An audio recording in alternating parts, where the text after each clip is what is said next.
Oi, gente rica! Hoje eu vou falar sobre o Evangelho de Marcos. Você sabia que Marcos era o sobrenome? E você sabe qual é o nome dele? Você sabia que ele foi a causa da grande desavença entre Paulo e Barnabé? E você sabe o que significa sinótico? E para você, Jesus falava hebraico ou aramaico? Você sabe o que são parábolas? Bom, se você não sabe as respostas e quer aprender mais, então fica comigo até o final, porque eu vou te contar tudo que eu aprendi estudando, pesquisando sobre esse evangelho que eu vou compartilhar com você. E se você ainda não me conhece, seja muito bem-vindo, bem-vinda. É um prazer ter você aqui. Puxe a cadeira ou se instale confortavelmente numa poltrona por proveitosos minutos para me escutar. Sabe por quê? Porque o que eu tenho para te contar vai ampliar a sua visão numa viagem ao tempo. Então, eu te peço para curtir, me seguir, apertar o sininho e compartilhar para aquela pessoa que você gosta muito e está passando pelo seu pensamento agora. Então, vamos começar? Então, simbora! Bom, eu já vou responder de cara, assim, a pergunta que eu te fiz, né? Marcos é sobrenome e João era o nome deste homem. E muitos historiadores dizem que, na verdade, foi aquele que escreveu o Evangelho de Pedro. Será verdade? Pedro costumava chamar Marcos, né, de filho, porque Pedro foi assim instrumento para a conversão dele. Então, voltando ao nome, ele tinha assim um nome hebraico, que era João ou Yohanan, que você já conhece, porque eu já falei no vídeo passado do Evangelho de João, né? E o sobrenome dele era romano, Marcos, que significa Deus da guerra. Provavelmente a mãe dele era judia, por isso que ele era judeu, e o pai romano, e por isso que ele tinha esses dois nomes, né? Então, João Marcos era filho de Maria. Gente, quanta Maria, não é mesmo? Vou te contar um segredo. Não conta pra ninguém. Na verdade, não existia nenhuma mulher chamada Maria naquela época, quando ainda nem era Israel. Porque esse nome não é hebraico. Todas elas, todas as Marias, inclusive a mãe de Jesus, sabe como é que elas se chamavam? Miriam. Esse sim é o nome hebraico. E não significa senhora ou soberana, como muitos afirmam que é, né? Miriam significa obstinação, rebeldia, ou rebelião. Porém, o nome Maria é assim uma forma helenizada do hebraico, né? E com a propagação do cristianismo através do latim, todas as Miriams foram chamadas de Maria, exceto a irmã de Moisés, lá no Antigo Testamento, a única que continuou Miriam, até para fazer jus ao seu nome, né? Assim também com Yeshua, né, gente? Que em hebraico significa Deus é a salvação. Mas hoje é assim conhecido por Jesus. Em cada língua tem assim um nome, né? Uma derivação de Jesus, né? Jesus, etc. Esse foi assim só um parênteses que eu abri aqui, assim a título de conhecimento. Vamos voltar para Marcos. Os historiadores também dizem assim que a última ceia da Páscoa de Jesus com os seus discípulos aconteceu no cenáculo, que era, sabe aonde?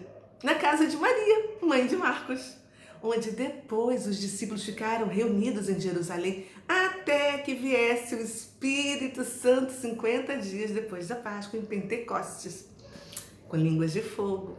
E hoje em Jerusalém existe um local que eles chamam de cenáculo, que fica bem próximo também de onde está o túmulo de Davi. Ai, gente, eu estive nessa sala assim em várias ocasiões. Ela é grande, não tem nenhum móvel, ela fica assim no segundo andar e onde tem também atrás um grande terraço. Eu vou procurar umas fotografias para tentar postar no meu Instagram para depois você ir lá e procurar e ver, né? Bom, vamos lá. Alguns teólogos afirmam que Marcos escreveu esse evangelho com base nas lembranças do que ouviu do apóstolo Pedro. Lembrando que Marcos, ele não andou com Jesus. Ele não foi um dos apóstolos. Foi Pedro quem discipulou ele. E Marcos decidiu escrever para os romanos, que era um povo assim bastante diferente do povo judeu, né? Mas nem os teólogos, nem os historiadores, eles conseguem assim definir uma data entre os anos 50 e 70 para definir quando foi que Marcos escreveu esse evangelho, né? Os romanos, eles eram assim muito práticos, né?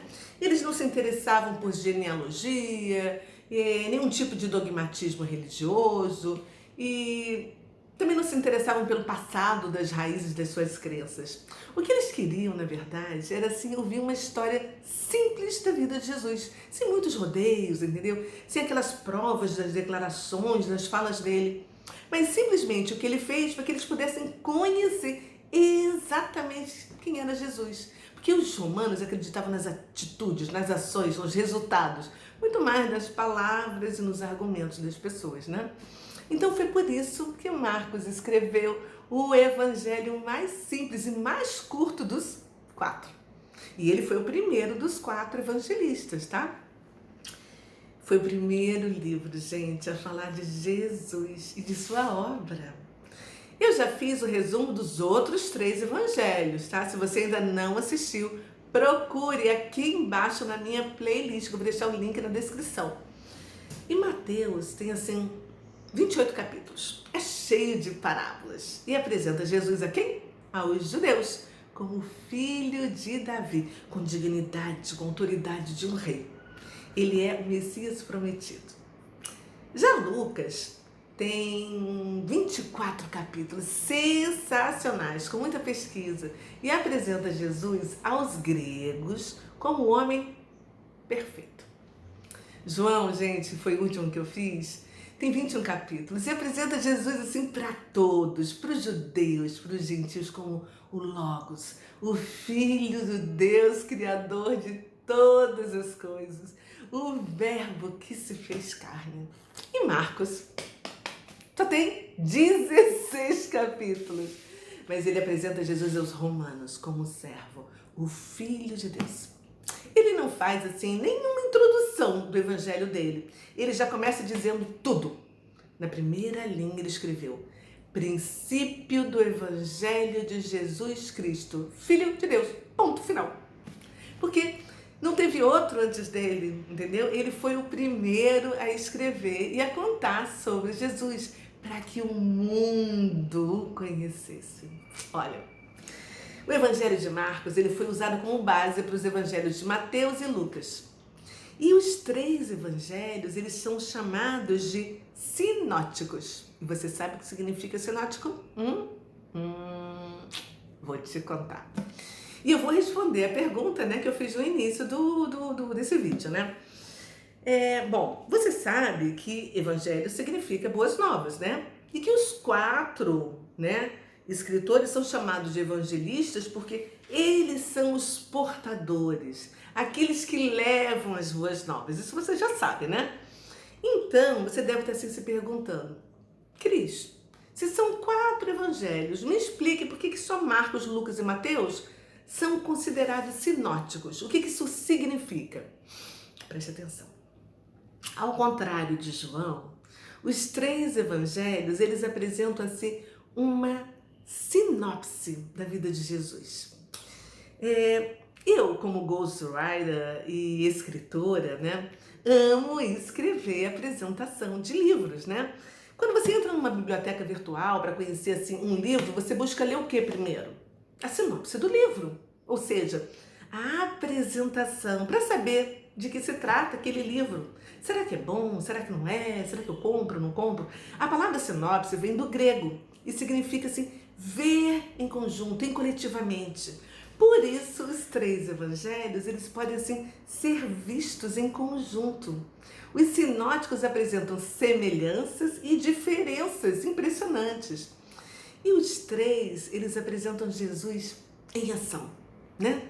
E cada um através da sua visão, da sua maneira, do seu estilo, da sua escrita, né? Cada um escreve de uma maneira, né? Já o Evangelho de João, ele assim difere deles, porque ele apresenta assim Jesus assim em meditação, em comunhão, bem diferente dos outros 3. Eu prometo, qualquer dia eu vou fazer um vídeo só para falar dos 4 evangelhos em conjunto e as suas características, porque é um tema, só de eu estar falando aqui agora já me deu vontade de pesquisar mais. E eu acredito que isso vai acrescentar muito para o nosso conhecimento. Então fica a promessa aí, ok?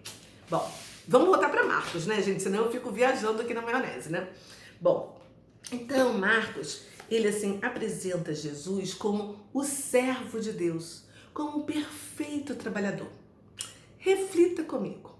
Um servo não tem reino, não elabora leis, não usa títulos divinos, mas cabe ao servo levar as boas novas. E é isso que Marcos tenta descrever de uma forma assim bem simples, mostrando quanto Deus veio para servir.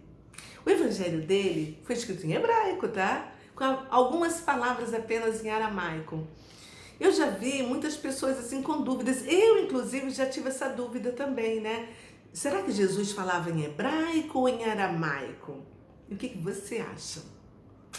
Bom, segundo Davi Stern, no seu livro O Comentário Judaico, onde eu sempre faço as minhas pesquisas, baseio os meus estudos, eu já cansei de mostrar para vocês, né, para vocês comprarem esse livro. É uma fonte judaica assim muito importante, tá? Então Davi, ele disse que apesar do aramaico e do grego serem assim as línguas internacionais, né, como o inglês hoje, né, que eram utilizadas no Oriente Médio no século I, o hebraico era uma língua comum entre os judeus daquela época e continua sendo falada até o 3º século. Jesus falava hebraico com seus discípulos e falava também nas sinagogas também, né? Ele também falava grego, ele era poliglota, né? E falava aramaico, né? De vez em quando. Um exemplo, né, de que os judeus falavam hebraico entre si, né, era Paulo, gente. Você consegue imaginar Paulo, em todas as suas cartas paulinas, ele nunca falou, né, em alguma coisa a respeito de aramaico. É hebraico e acabou, né? E como o Evangelho de Marcos contém algumas expressões em aramaico, como por exemplo, quando Jesus ressuscita a filha de Jairo, e o que ele fala? Talita, cumi, que significa menininha, levanta-te, né? Aí o que aconteceu? Isso acabou enganando os acadêmicos, que acharam que os judeus falavam mais aramaico do que hebraico. E isso não é verdade, segundo Davi, tá? Porque a fonte judaica nega nisso, e eu prefiro acreditar na fonte judaica, tá? Somente depois do século III é que a língua hebraica ela só foi usada para oração. E somente 16 séculos, gente. Imagina, do século III até o século XIX, ninguém falou mais nada hebraico. E aí no século XIX, o hebraico foi revivido, desenvolvido como uma linguagem moderna. Sabe por quê? Por Eliezer ben Yehuda. Ele era um judeu que morreu acreditando em Jesus. Olha que bênção. Foi ele, Ben Yehuda, que assim teve o trabalho de fazer reviver o hebraico, que hoje é falado, né, em Israel e por todos os judeus que ainda estão espalhados por todo o mundo e que vão fazer o aliá. Quando você for a Israel, você vai encontrar várias ruas, avenidas com o nome de Ben Yehuda, em homenagem a esse homem que ressuscitou essa língua morta, né, para voltar a ser a língua da nação de Israel e para uso diário dos judeus novamente, né? Esse homem tem uma história linda. Ele foi expulso de casa, eu acho que quando ele tinha 14 anos de idade. Os pais eram judeus ortodoxos, né? E quando Ben Yehuda acreditou em Jesus, os pais expulsaram ele de casa. Imagina. Depois eu vou contar essa história para vocês, vou procurar saber direitinho. Aí, não, me fala, você tem vontade de aprender hebraico? Eu estou estudando, viu? É muito legal. O povo judeu, ele não carrega só assim uma cultura, uma história, a Bíblia, mas ele carrega a identidade de Deus. Nós carregamos a nossa identidade. Eu sou Cristiana Oliveira, mas eles carregam, além deles, a de Deus também. E assim, é muito bom quando a gente lê as parábolas de Jesus em Marcos. Marcos escreveu 6 parábolas. Você sabe por que Jesus falava através de parábolas? Se você quiser que eu faça um vídeo só sobre as parábolas, escreva aqui nos comentários, tá? E eu vou ler, vou responder a sua pergunta, tá? A sua descrição. A parábola dos lavradores maus é assim um resumo do ministério de Jesus. Preste atenção, das 6 parábolas, essa é a dos lavradores maus. Bons entendedores entenderão. Jesus fala nessa parábola, inicialmente, dos profetas que não foram aceitos, porque o povo não acreditava neles. E em seguida, ele fala dele mesmo. Afinal, quem é a pedra angular? Abra sua Bíblia, lá em Marcos, no capítulo 12, do versículo 1 ao 12, para você se entender, né, o que é uma parábola exemplificada, que é muito mais forte, mais profunda do que se eu desse para você, olha, a parábola é uma metáfora, uma apresentação, um alegorismo é uma alegoria, que são sinônimos, né? A parábola é uma maneira de falar sem falar. É uma maneira de criticar de forma assim, velada, oculta, né? Lembra que Jesus sempre falava assim, ao final dos estudos que ele dava para as pessoas, quem tem ouvidos para ouvir, ouça. Ou seja, somente as pessoas antenadas, né? As pessoas que faziam parte daquela situação, que eram assim capazes de entender as parábolas do Senhor. Jesus falou muito através de parábolas, assim, também para ficar longe das críticas dos romanos, porque o reino que ele estava implantando ali era espiritual. Jesus escondeu assim muitos segredos em muitas de suas parábolas. Ai, gente. Ó, se eu tiver 20 pessoas escrevendo aqui nos meus comentários falando que quer que eu faça um vídeo sobre parábolas, eu vou fazer um vídeo só para isso. Porque eu já estudei há alguns anos sobre parábolas e eu amo, gente. É muito interessante quando a gente tem essa visão diretamente da fonte judaica para entender essas parábolas. Agora vamos voltar para Marcos. O que eu estava falando, meu Deus? Uma palavra que você vai ler assim frequentemente nesse evangelho é a palavra imediatamente. Em todas as suas versões e sinônimos. Essa palavra aparece 40 vezes. Sabe por quê? Porque essa é a palavra de um servo. Ele vai fazer uma coisa imediatamente. Não é verdade? Marcos, ele é breve, né? E pouca gente vai encontrar aqui que você assim não encontre nos outros evangelhos. Mas os milagres têm lugar de destaque em Marcos. Assim como as parábolas têm lugar em Mateus. Sabe por quê? Porque o servo trabalha, enquanto o rei, que foi apresentado por Mateus, falava, né? Apesar do livro de Marcos assim, não contar nada dos primeiros 30 anos de preparação de Jesus, nós sabemos o quanto esses anos foram necessários para a obra, assim, e para o ministério de Jesus, né? E para cada um de nós. Toda preparação é necessária para a vida. Para fazer algo assim com excelência, não basta você ter a teoria e saber que aquilo vai dar certo. Você tem que praticar, para se sentir assim pronto para aquilo, né? A própria vida de Jesus o exemplifica. Antes de produzir, por exemplo, flores e frutos, as plantas fazem o quê? Elas estendem suas raízes pelo solo, né?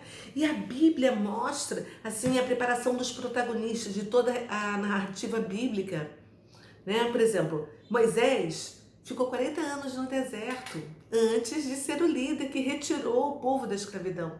Davi, depois que foi ungido, ele passou 15 anos ao lado do rei Saul, tocando harpa, lutando à frente dos exércitos, trabalhando no reino dele, para ele. João Batista também, né? Durante 30 anos, passou por um treinamento para ser a voz daquele que clama no deserto e prepara o caminho do Senhor. E tem gente que quer pular essas etapas, achando que vai ter uma preparação assim de 10 em 1 para ocupar a cadeira, por exemplo, presidencial e fazer uma grande transformação no país. Em 4 anos só, isso é uma tremenda de uma utopia, gente. Esse método não funciona para todas as coisas. Logicamente que Deus, que é o Criador de todas as coisas, Ele é onisciente, onipotente, onipresente, Ele pode todas as coisas, inclusive o impossível, né? E se Ele quiser, Ele pode inovar nesse século, nessa nossa geração, né? Mas eu acredito e ouso dizer que ele nos deixou esse manual aqui, ó. A minha se chama GPS. E Amós, profeta e boca de Deus, disse que o Senhor não faz coisa alguma sem revelar o seu plano aos seus servos, os profetas. Olha, eu tenho orado muito e peço também que você ore muito pela nossa nação, porque esse ano é um ano decisivo. Porque o que eu tenho visto até agora é muita profetada aqui e acolá, né? E eu já decidi que eu quero outra vez quem está no poder hoje, porque a nossa liberdade é muito mais importante do que uma mudança de pensamento. Mas vamos voltar para Marcos, gente, que é o nosso estudo de hoje. Simbora, né? Bom, então, quando a gente lê o Evangelho de Marcos, nós observamos que, assim, o servo se prepara para servir. E nem sempre Deus escolhe o homem como nós escolheríamos, né? Porque a gente tinha pensado num homem mais inteligente, mais rico, mais disruptivo, né? Que muitas vezes Deus usa as coisas loucas para confundir as sábias e usa as fracas para aniquilar as poderosas. Olha só, João Batista não tinha diploma, era um desconhecido, se vestia como eremita no deserto, comia gafanhoto, mas tinha aprovação de Deus e anunciava: preparai o caminho do Senhor, endireitai as suas veredas. O batismo de João foi ordenado por Deus, né? E era obrigatório para todos que acreditavam no Senhor, né? E que queriam cumprir os mandamentos de Deus. Jesus se deixou batizar por João da mesma maneira que todos os outros, para mostrar o exemplo de padrão de justiça, do cumprimento dos deveres que o Pai determinou, para mostrar que ele não veio para revogar as ordens do Pai, mas veio para cumprir. Engraçado, quando a gente observa que Marcos escreve no mesmo capítulo, sem perda de tempo, o batismo e a tentação do inimigo. Ai, meu Deus! Mal havia cessado a voz de Deus declarando que Jesus é o seu Filho amado.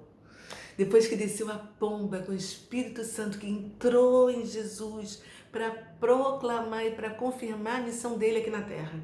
E em seguida, já se ouve um murmúrio do inferno. Jesus saiu da bênção do batismo do Pai e entrou na luta intensa com o diabo. Marcos mostra assim a rapidez do diabo, né? Que ele não perde tempo, porque a tentação está nesse mundo que jaz no inimigo. E nós precisamos ficar atentos, hein? Devemos vigiar e orar o tempo todo. Mas saiba que mesmo vigiando e orando, a gente não deixa de ser tentado. O problema não é a tentação.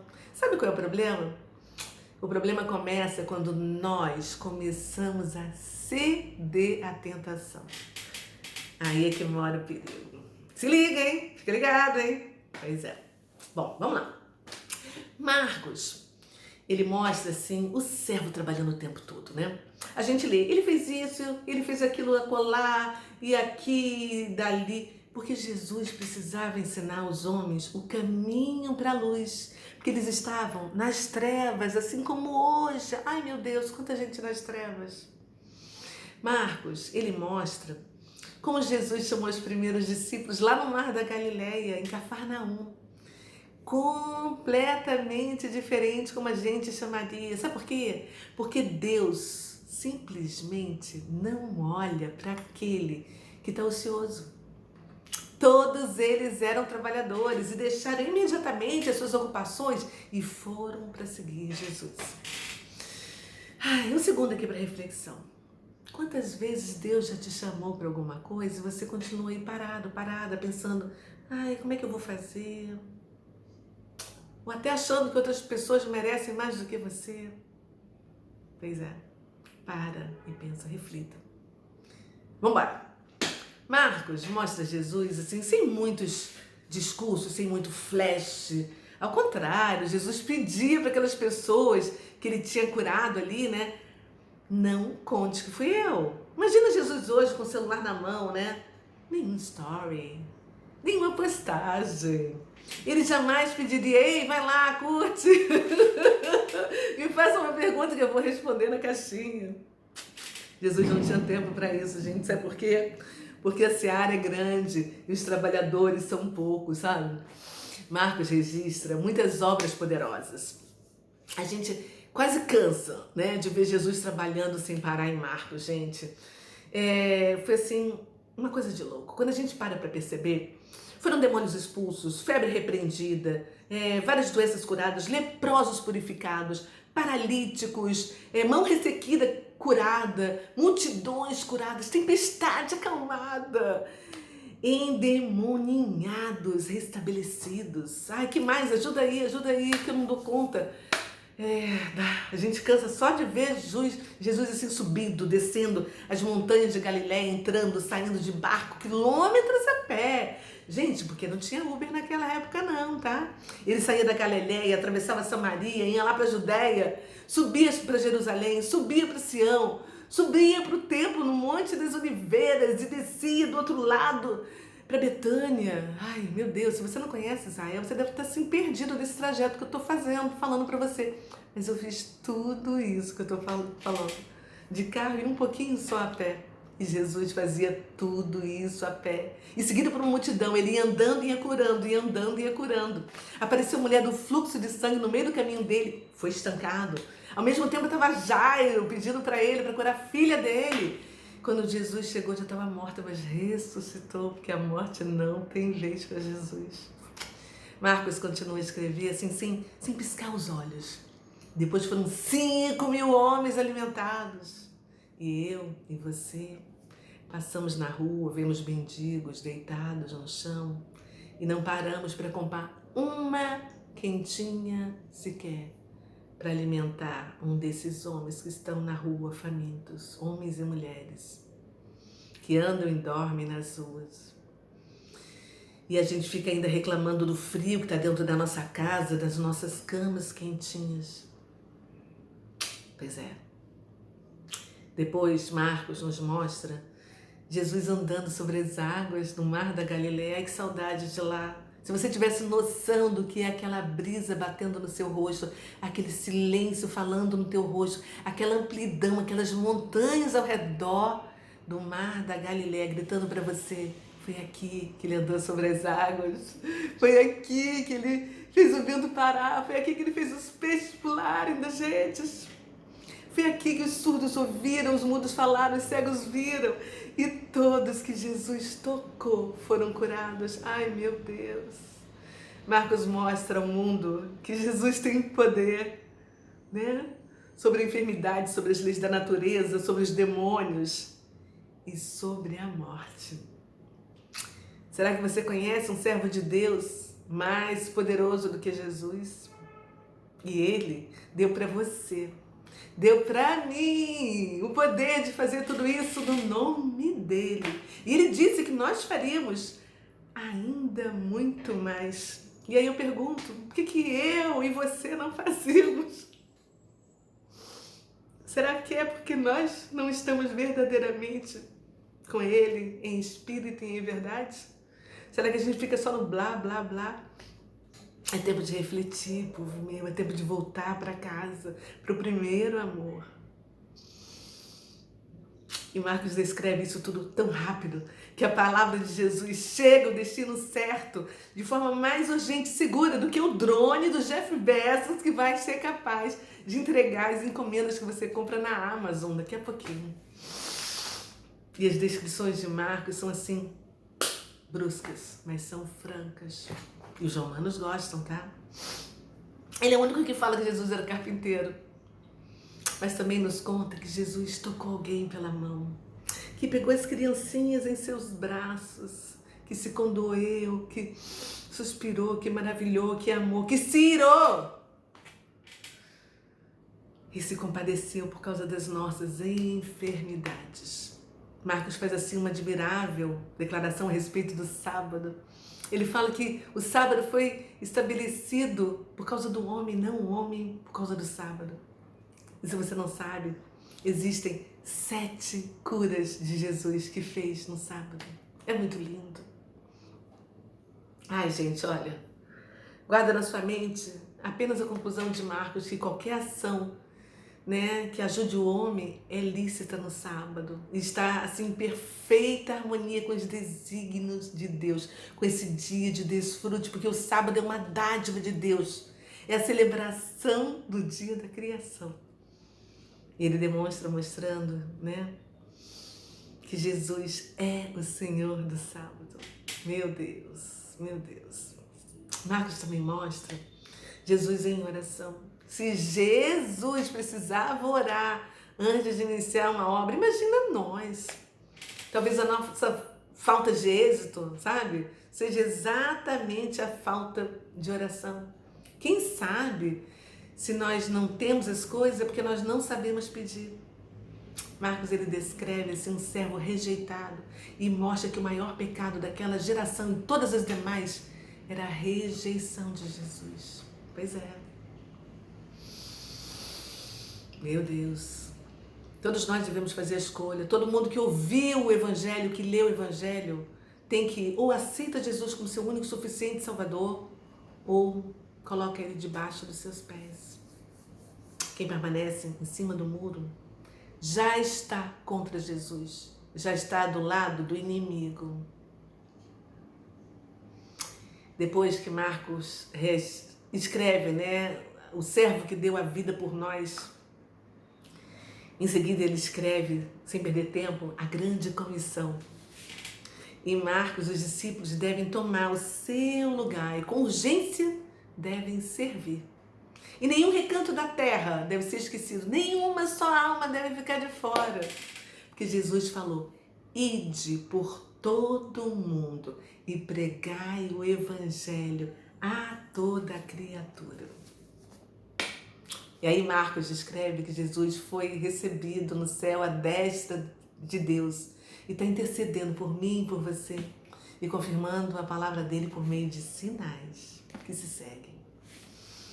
Ele é o nosso advogado, ele está em nós. Não basta você ler a Bíblia, ir ao culto, à missa, o serviço da sinagoga, assistir meus vídeos durante todo o ano, ouvir homens e mulheres de Deus na internet, pegar versículos e postar nas suas redes sociais, cantar, se emocionar com os louvores maravilhosos e continuar seguindo o seu caminho como se você tivesse em sua casa uma linda planta, sem você cuidar dela, sem colocar água, sem aparar os galinhos, sem retirar os matinhos, mas espera que elas floresçam. Pois é. Agora que eu já te contei esse meu estudo do Evangelho de Marcos, me diga, e você já fez a sua escolha? Quem é Jesus para você? É apenas um nome? Ou é o seu mestre? É apenas mais um profeta de Deus? Ou é o seu único e suficiente Salvador? Você tem vergonha de dizer isso publicamente? Escreve aqui embaixo nos comentários quem é Jesus para você. Eu quero saber, eu quero te conhecer. Porque para mim ele é o meu tudo. Tenha coragem, eu vou ler o que você escreveu. Eu vou ficando por aqui. Um beijo no seu coração e até o próximo vídeo. Tchau, fui.